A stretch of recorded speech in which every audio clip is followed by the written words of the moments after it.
Guys, what's going on? Welcome to another video on my channel, Hairliciously. If you guys are new to the channel, please make sure to subscribe so that you guys are updated on hair loss and hair transplant topics, as well as updates on current hair loss treatments in the pipeline. Visit my website at HAIRLICIOUSLY.com to purchase our microneedling device, which is scientifically proven to stimulate hair growth, my low-level laser therapy cap, DHT bucking shampoo, conditioner, and serum, hair growth vitamins, and a few other products to help those who are losing hair. In today's video, I wanted to share with you a viral post that's been in the headlines recently, and it's regarding Akon's new hair transformation. Apparently in the Bootleg Kev podcast on YouTube, Akon has stated that he went to Turkey to get his hair transplant. So let's go and take a quick look at what was said in the podcast. I will give you guys a quick analysis and give you guys my 2 cents on what I think of his new hair transformation. I shaved my head in the same way you've shaved your head all these years. Right. What's up with the hair? What are we doing here? How can I get the Akon? Where do I got to go to? You got to grow it out just a little bit more. So it's clear that Akon has been losing hair over the years, especially if you listen to his music and follow him through his social media platforms. This is an Instagram photo of him from November 2016, and right off the bat, you can see the receding hairline with a pretty wide forehead. The temporal points have also receded significantly, and instead of kind of having like these temporal points that typically extend out to the outer tip of the eyebrows, seen in the majority of non-balding men, Akon's temporal points, or the lack of, are just kind of like a vertical recession. Here's another illustration comparing his hairline before and after his claimed hair transplant. And we can once again see how much hairline and temporal miniaturization he was having prior to surgery. Here's another photo of him in 2018 that shows a better angle of his hairline recession as well as thinning in the crown area. And then this next photo is a pretty interesting one. This one is dated March 2021, and if you look close enough, you can see that the hairline appears to be much darker in texture, and to me, that just kind of looks like he was using some type of hair fibers to beef up the hairline density. I'm pretty sure he hasn't had a hair transplant just yet, because there are subsequent photos over the next few months that still show a receding hairline, so it's very likely that he was using some type of hair fibers like Topic, in addition with a hairspray to hold everything in place and eventually to disguise his hairline. I got this fucking Eminem hairline. my dad's bald as fuck, so I don't go to the barber. I just go to my bathroom and I just shave my head twice a week. I haven't shaved in about a month. So this Kevin guy makes the assumption that baldness comes from just the dad side, but there are studies out there that show that the male pattern baldness gene is polygenic, which means that it can be caused by more than one gene, and therefore baldness can come from both sides of the family. The androgen gene carried in the X chromosome is highly associated with baldness, but we now know that there are other genes that are also responsible for androgenetic alopecia that stem from both the maternal and paternal side. And the thing about hair loss is that it can sometimes, skip generations or people within one generation. The thing that's certain, though, is that if men in your mom or dad's side of the family are balding, and even for females, then there is a higher probability that you will also experience hair loss. But like I said, studies do indicate that you will, that there are other genes independent of the parent's gender that can also cause baldness. So, you can't just go around pointing fingers at your dad for just giving you shitty genes. A week and a half, but you obviously have hair. Right. Yeah. So. Oh no, I went to Turkey. I went to Turkey and got a procedure. Was it painful? So don't forget, in the beginning, my whole front was loose. So here Akon tells us that he did go to Turkey to get a hair transplant. And as you guys know, Turkey is the #1 destination for hair transplantation. A lot of people go here mainly, because it's relatively cheaper compared to other parts of the world. And I don't have anything against, going to Turkey to get a hair transplant as long as you stick with a reputable clinic. I've seen incredible results from, people who've gone to Turkey to get a hair transplant. This also applies to just any other clinic in the US or Canada or just anywhere else. You really have to do your due diligence and go to a reputable clinic. It was real thin. Was it painful? Nah, no. It's the painful part is the beginning when they got to numb you up. That numbing ain't a joke. But they stick a needle like this big. Yeah, so I agree. I think the most painful part about a hair transplantation is the local anesthesia. When I had both my hair transplants in South Korea, the needle injections was probably the most painful part. They're bearable, but it's uncomfortable since the doctors or the technicians have to make sure that all the donor areas and also the recipient areas are numb prior to them extracting and implanting the grafts.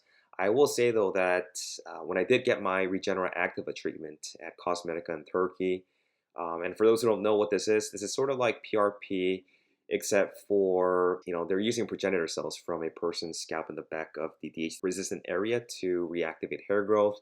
The local anesthesia they administered actually didn't even hurt at all. Literally like a 1 out of 10 in terms of pain level. And this is because they utilized a pressure pump device that enters into the skin barrier via a pressure without the use of a needle initially. So, I honestly didn't even feel a thing. Did they do the graft thing where they take a piece graft? So that's what they did. Yeah, they took the graft. Because your shit looked good. It looks it looks amazing. Yeah, I love it. like Tory Lane should have went to your guy. I told him, nigga. I said, Tory, you should have came to my man.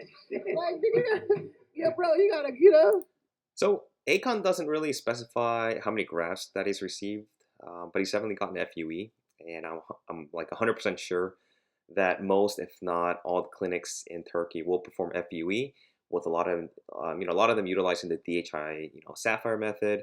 And if I had to guess, he probably got around 3,000 to 4,000 grafts, maybe even 4,500 grafts, mainly to obviously lower the hairline about 2 to 2.5 centimeters. He has really good density. And, that's the other thing. Like, black people can get away with better density with fewer grafts than most people because their curly nature of their hairs offer more coverage than most in the scalp than, those with someone, let's say, like with, straight hair. I will also say that about, probably like 500, 600, 700 grafts were probably gone towards the crown area since he was also balding there.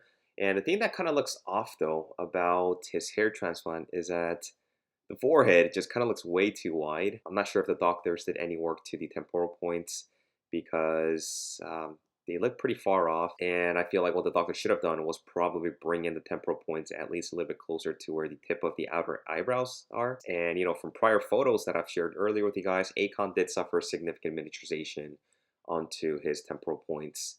And these temporal points are going to be an extremely important part of the hairline in order to frame the face properly. Even with his lowered hairline, the length of the forehead is optically smaller because of the temporal points, but it does look like Akon's doctor and or the technicians failed to reestablish this important hairline feature, and that's the reason why his hair transplant kind of looks a bit odd and unnatural, at least in my opinion. And Turkey's known for that. No, Turkey is known for two things. That's hair and teeth. They're really good on both. And also being terrible towards Armenia. Shout out to my Armenian family. Love my Armenian brothers and sisters out there. But yeah, they are known. People go out there, get their teeth done, or they get their hair done. Yeah. But they specialize in hair. And yeah, once again, this is very true. Turkey is known for hair transplants, especially in Istanbul, as well as also for veneers. And this is all for a fraction of the cost of what you'd pay in the US. People are getting beards now. Yeah, I mean, beards, the whole nine. Floyd got the, because I can't grow hair on my face. Me either. Like, I can't. I grow facial hair like a 12-year-old. It's terrible. It's bad, dude. My son, like legitimately, my son's 17. So same thing here with, beard hair transplantation. And it's funny that he knows about Mayweather because I've covered a video on him actually sometime last year.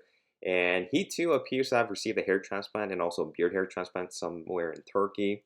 I'm pretty sure they did not go to the same clinic, but what I can say is that Mayweather's hair transplant looks a whole lot more proportional to his face, and I think it looks a whole lot better than Akon's. Mm-hmm. He's half Mexican, so he's hairy. Right. That motherfucker has way more facial hair than me. It's embarrassing. Crazy. In my own house. That is crazy. In my own house.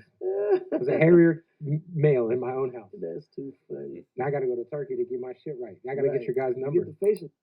So the only time that I would recommend somebody getting a beard hair transplant is when they already have, this decent amount of beard hair, but just have sparse areas and just kind of needs filling in to do.